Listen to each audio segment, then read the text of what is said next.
Sikhalemini isibhamu ezindaweni ezisenyakatho eNelson Mandela Bay ezifana neBrighton kanye neMotherwell.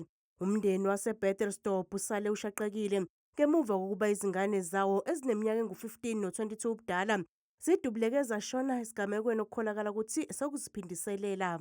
Omama balezi ingane abangabandawonye bayaqinisekisa ukuthi izingane zabo bezingazimbandakanyile nezenzo zobugebengu.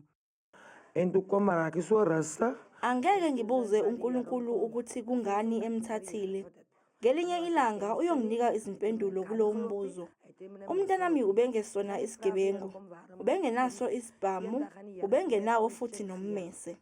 INew Brighton nayo iyisizinda sodlame lwezibhamu. Umholi womphakathi uMike Bukani wenze umsebenzi wokufundisa abantu abasha mayelana nobungozi bempilo yobugebengu, elekelelwa uphiko oluphenya amacala omphakathi NPA nomnyango wezokuhlunyeleliswa kwezimilo.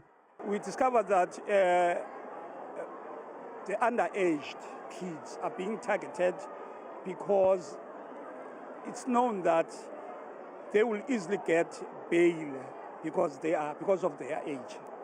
Umphakathi usalindeke ukubona ukusebenza kwezikhulu zamaphoyisa ezisanda kujutshwa ngungqongqoshe wamaphoyisa uSenzo Mchunu emphakathini ekhahlanyezwe izibhamu kule ndawo.